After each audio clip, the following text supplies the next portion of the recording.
How do ENTPs feel about traffic? I feel like ENTPs would be really bad, mostly with traffic. I'm bad with traffic. Like, I will definitely, if I can see another way to go around than the way that I'm going, I will go the other way around, even if it's longer, a lot longer, as long as I can keep moving and I don't have to stand still. It's like if there's no progress at all, then it's regress. I wonder if that has to do with the ENTP's concept of time. I was reading, gosh, what was I reading? It's been a while since I read this. So I was reading, I can get my seat up. I just remembered this. So I'm wondering how other ENTPs feel about this, because I feel like this is completely how I see time. Maybe it has to do with the traffic thing, because to an ENTP, when I explain this, traffic time doesn't really exist. Like, it's like off the time map. So I think this was in Please Understand Me, but I'm not sure. The book by, who wrote Please Understand Me? That wasn't Kiersey, was it? Might have been Kiersey. I'll have to look. It's on my Kindle. Okay, so normal people, mostly normal people, non-ENTPs, I don't know if this is just ENTPs, but I think it is, see time in a linear fashion. So time is moving along in a line, 1 second after the other, 1 minute after the other, 1 hour, day, month. It's going like this. Because I'm saying this because ENTPs have a chronic problem with time, be it showing up on time, judging how long something's going to take them, judging how many things they can do in a given amount of time. They just can completely get wrapped up in their own little worlds. Add ADHD to the mix and you have someone that, it's like a Dolly painting. It's like, it reminds me of that Kanye line that I love so much. Now the whole party is melted like Dolly. How could you not love Kanye for a line like that? A lot of his lines are like that. I think that Kanye is actually very lyrically intelligent. I think he has a high lyrical IQ.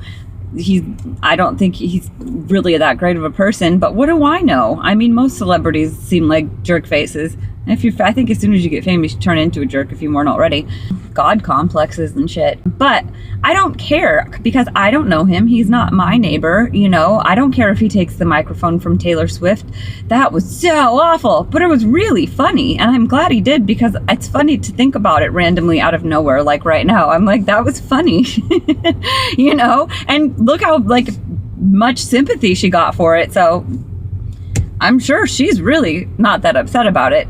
They could have even planned it ahead of time. You know how the weird bubble of whatever that is works. This is what happens. See, not only are we not aware of time, we're also not aware of whatever it was that we started off. I think this is part of that linear, it's like linear talking, linear time. I think that anything that's linear, we are going to have problems with. Anything that goes like this, all over the place, we're going to do awesomely at, but we're going to probably still have to be like, if it's supposed to be circles. Ow, I just hit my finger on this. This is so dumb. I should have got off at the last exit, which I usually get off.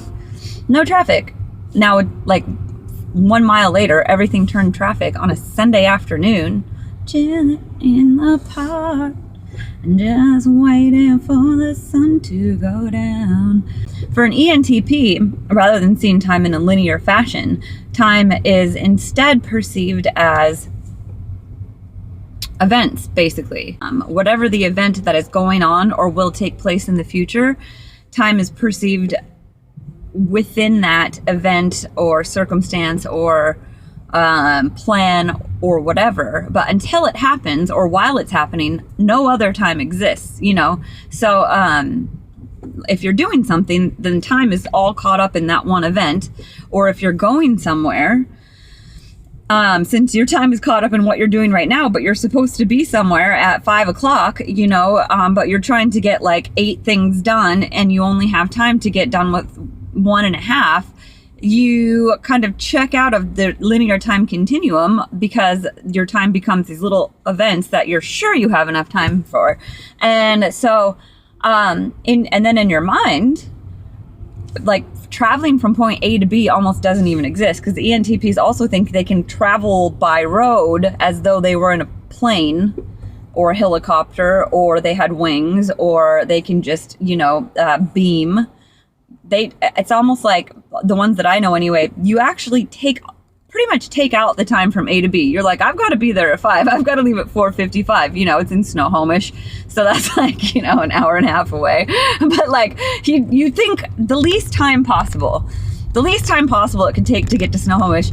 That's kind of what you think. And then you end up leaving like 10 to 30 minutes late anyway.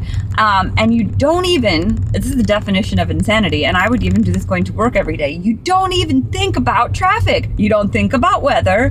You don't think about all the other things that could happen. You're not a contingency planner. You're a best case scenario all the time planner, which is why it's kind of the definition of insanity, because you have learned that that's not right over and over again. You've been like, shit, why did I do this again? But it's just because you're always thinking, I could do it. I live outside of time. You don't think you're awesome or like a God complex, like Kanye, but you actually think that you can do it.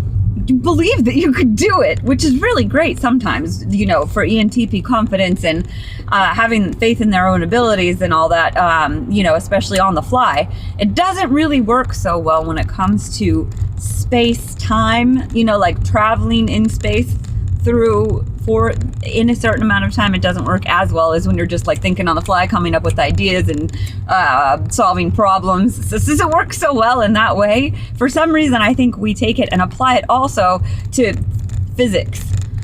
And that's where we F up all the time. You can't apply it to physics. You just can't. But so then you show up late and have to use your ENTP-ness to be like, how am I going to get myself out? And why did I do it again? And you feel crazy. You feel like this is the definition of insanity. I am crazy. Why did I do this again? And yet you do it over and over. You set up little fail safes for yourself, moving the clock, setting timers, the blaring ones that are like a siren going off chainsaws. Doesn't matter, because then you're like, but I know how many minutes I have because I set that for 7 minutes ahead. So I know I have 7 minutes. So I'm going to just take a couple more minutes, and you end up taking like 17, because you can't estimate time either. So, point being, ENTPs in time don't do so well because, the event or whatever it is, it doesn't actually exist in the mind of the ENTP until they get there, until it takes place. It's just like, for example, since I always like to give examples, if I'm ever going on vacation or I'm going anywhere that I'm not experiencing the trip from A to B, so like a road trip, because I took 3 road trips from January to June. I drove to Malibu and back 3 times. The second time I drove there and back without stopping, which took 23 hours both times. It took 23 hours both times. I don't recommend doing that. That was a really insane idea. And I was a zombie after both of those trips for like 2 days. And I really don't know why I did it. That's another ENTP thing. A challenge and stubbornness. Extreme stubbornness, I think, once you have challenged yourself. It's not really that you're doing something for anyone else. It's that you're doing it to prove to yourself that you can, even if there's really no reason to be doing it. But it's like, I'm going to do it. I decided I'm going to do it. I'm going to do it. So you make this crazy playlist with like System of a Down and like anything like, because that's what you have to play at the very end so that you don't give up, and I don't usually stay up for 23 hours, but I was just determined. Anyway, I did it. I'm never going to do it again. Please don't try that at home. So point being, back to what was supposed to have been my example. If I'm going somewhere by plane, say, I don't even really think, I don't get excited. Like if I book the vacation 6 months in advance or whatever, or wherever I'm going, 3 weeks, it doesn't matter how long in advance. It doesn't exist. I don't even think about it. I don't get excited about it. People are like, I'm going on vacation, woo! And for months and months, that's all you see about on Facebook, and they're getting outfits and stuff.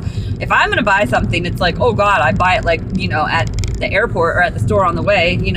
I don't pack until the night before, sometimes the morning of, because I'm not actually going anywhere. It doesn't click to me that I'm going anywhere because I'm not there yet.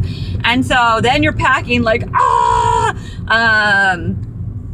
sometimes you're running through the airport, checking in, trying to like be like, can I just get to the front? And they're like, no. And then you're praying. And you're like, oh my gosh, once again, I'm insane, and nobody understands. They just think you're an asshole, and you feel like you're also an asshole. And how can you say, but I see time differently than you. It's like, that's a great excuse. I've tried. And I've even said afterward, yeah, I know, great excuse, huh? Because I know how ridiculous it sounds. But it makes sense to me as an ENTP. So then I even get on the plane a lot of the times. I finally make it on the plane. And I'm on the plane and I'm like, dee, and if I'm with somebody, they're like excited or whatever. And I'm like, I'm like, okay, so now I'm on a plane. What am I doing? Okay, so this is part of non-time. Traveling is like non-time almost. So then it doesn't hit me generally that I'm on vacation or whatever, or wherever it is that I'm going. It doesn't usually hit me until I get off the plane, sometimes until I get out of the airport. And then I'm like, oh, all right, now this event is starting. Now I can be excited. Now I'm to the bubble of time that creates the event that didn't exist until I got there. And now it does. And now now I can be excited. And I wish I would have packed better. So I guess I'm wondering if anybody else has had that experience before. See, no traffic anymore. I'm so happy. This is great. But that was an awesome way to kill my frustration, to just talk, because once I'm telling stories, I'm in my head on like pretend vacations and bubbles of time, and then I'm no longer frustrated that I'm stuck in traffic, because that's another thing an ENTP does. You can be consciously paying attention to what you're doing, and like, you can see the world around you, but you don't really, because you see what's going on in your head. I haven't found that this slows reaction time at all. I mean, it's like your body just takes over and you're going through the motions, but really you see whatever is in your head that you're talking about, which it does sound awful or dangerous or like texting, but your eyes are up, you're looking around, you're alert, your body's acting the way that it should, but you're just like dee, because your whole whatever it is that you're saying is like playing out like on this film in front of your eyes as you see the rest of the world. So if anybody relates to that, I'd like to know if it made sense to anyone besides me. That was supposed to be a